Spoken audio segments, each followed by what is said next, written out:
दोस्तों, राम को एक परीक्षा में 40% अंक प्राप्त हुए। वह 20 अंकों से फेल हो गया, जबकि मोहन को 45% अंक प्राप्त हुए और पास होने के लिए आवश्यक अंकों से 30 अंक अधिक ले लेता है। तो परीक्षा कितने अंकों की थी? आपने परीक्षा निकालनी कितने अंकों की थी।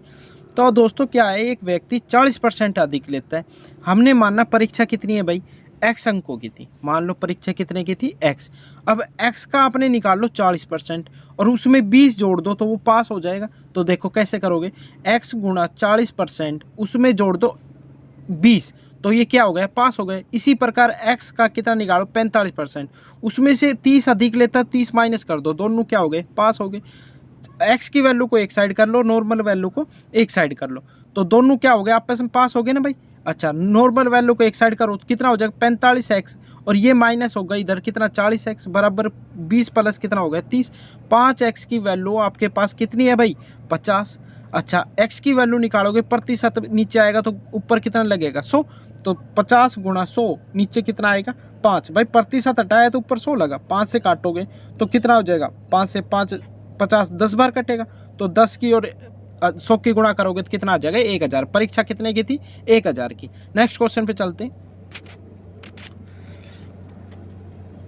3 दिन का 30 घंटे के साथ क्या अनुपात होगा? आपसे अनुपात पूछ रहा है। अनुपात उस संख्या का निकाला जाता है जो संख्या आपस में समान हो। 30 घंटे होते और 3 घंटे होते तब अनुपात निकाल सकते हैं। अब 3 दिन है, 3 दिन को हमने किस में बदलना पड़ेगा, घंटे में। एक दिन में कितने घंटे होते हैं, 24। 3 दिन में कितने घंटे हो जाएंगे, 72। अब यूनिट समान होगी, 72 अनुपात कितना आ गया भाई, 30। इसको काट के छोटा कर लो तो कितना आएगा, 12 अनुपात आपका क्या हो जाएगा, 5। यह आपका राइट आंसर हो जाएगा। अगर चैनल पे नए हो तो दोस्तों चैनल को जरूर सब्सक्राइब कर लेना, कमेंट करके जरूर बताना। दूसरा क्वेश्चन, ए और बी कोई 50 दिन में पूरा कर सकते हैं। उन्होंने 20 दिन तक कार्य किया, फिर कार्य छोड़कर चला गया। बताइए बाकी कार्य कितना कार्य बाकी रह रहा है। तो ए बी कितने दिन तक करते हैं भाई, 50 दिन में पूरा कर सकते हैं, पर 20 दिन तक उन्होंने किया फिर छोड़कर चले गए। तो ए बी द्वारा आपने हिस्सा निकालना है, कितना कार्य हुआ है। तो ए बी मिलकर किया गया कार्य का भाग, अगर भाग निकालोगे तो कैसे निकलेगा भाई दोस्तों, मिलकर जितने दिन कार्य किया है, मिलकर जितने दिन कार्य किया है, और अपोन में आएगा कुल कार्य, जितने दिन कार्य समाप्त हो सकता है। तो भाई मिलकर उन्होंने कितने दिन कार्य किया, 20 दिन, और कुल कार्य में लगा समय कितने दिन लगता है भाई, 50 दिन।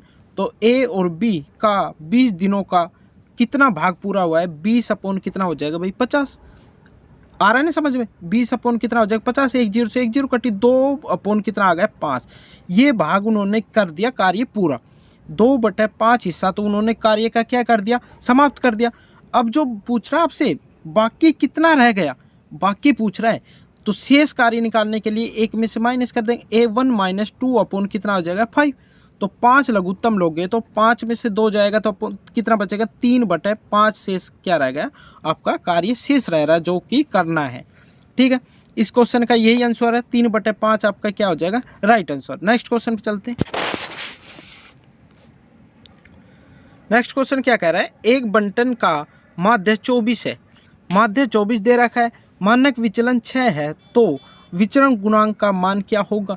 विचरण गुणांक का मान पूछा है, इसका फॉर्मूला आपको पता होगा या नहीं पता है तो देखो। मानक विचलन का फॉर्मूला सीधा सा फॉर्मूला, मानक विचरण गुणांक बराबर क्या होता है, मानक विचलन बटे क्या होगा भाई, माध्य। तो इन दोनों का मान दे रखा है, मानक विचलन पूछा है, और गुणा क्या होगा, प्रतिशत 100। तो 6 गुणा 100 अपोन में कितना करोगे, 24। 6 से 4 बार कटेगा, 4 से कितनी बार कटेगा, 25 बार। तो 25 प्रतिशत में आएगा। विचलन गुणांक हमेशा किस में आता है, प्रतिशत में। नेक्स्ट क्वेश्चन पे चलते हैं। एक आयत का परिमाप 160 सेंटीमीटर है तथा उसकी लंबाई व चौड़ाई का अंतर 48 सेंटीमीटर है, तो आयत की लंबाई व चौड़ाई ज्ञात करो। आपसे उन दोनों का अंतर दे रखा है और परिमाप दे रखा है। तो दोस्तों कैसे करोगे, आयत का परिमाप का फॉर्मूला क्या होता है, परिमाप बराबर 2 लंबाई प्लस क्या होगा, चौड़ाई।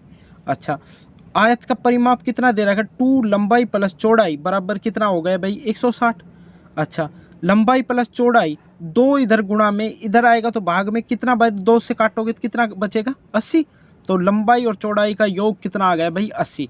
ठीक है, आपसे अंतर दे रखा है लंबाई और चौड़ाई का अंतर कितना है भाई 48। लंबाई और चौड़ाई का कितना दे रखा है 48। हम छोटे थे जब करते थे ना समीकरण को, ये समीकरण 1 मान लो, ये समीकरण किसको मान लो 2 मान लो। समीकरण 1 और 2 को हल करने पर भाई, दोनों को हल करने पर समीकरण L प्लस लंबाई प्लस चौड़ाई बराबर कितना है 80, लंबाई माइनस चौड़ाई बराबर कितना है 48।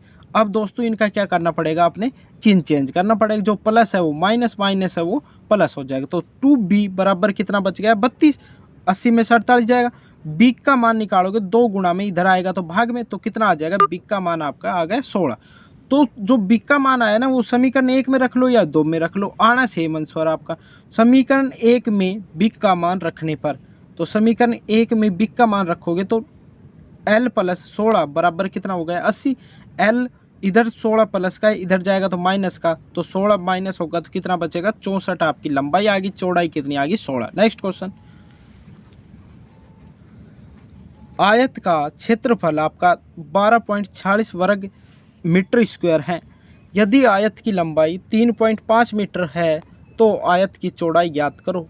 आपको क्या पूछ रहा है भाई, लंबाई दे रखी है, चौड़ाई आपसे पूछा है और क्षेत्रफल दे, दो चीज़ दे देगा, एक चीज़ पूछ लेगा, क्षेत्रफल पूछ लेगा। आयत का क्षेत्रफल क्या होता है, लंबाई गुणा चौड़ाई। तो आयत का क्षेत्रफल 12.46 दे रखा है, जबकि आयत की लंबाई आपको दे रखी 3.5 मीटर। अच्छा, आयत का क्षेत्रफल का फॉर्मूला क्या होता है, आयत का क्षेत्रफल बराबर क्या होता है लंबाई गुणा चौड़ाई। सीधा सा क्वेश्चन आपसे यहाँ से पूछ रहा है चौड़ाई, तो चौड़ाई लंबाई इधर गुणा में तो इधर आएगी तो भाग में होगी, तो चौड़ाई का फॉर्मूला क्या बन जाएगा यहाँ से क्षेत्रफल अपोन की क्या आ जाएगी लंबाई। अब दोस्तों इसका मान रख दो आप, सीधा सा है, मान आपको दोनों का पता है भाई। क्षेत्रफल का कितना है 12.46 भाई, चौड़ाई बराबर क्षेत्रफल का मान कितना 12.46 अपोन कितना भाई, नीचे करोगे तो 3.5, 3.5 क्या हो जाएगा भाई चौड़ाई का। अब इसको दोस्तों चौड़ाई का मान आपको काट के सोल्व करोगे तो 3.56 मीटर इसका क्या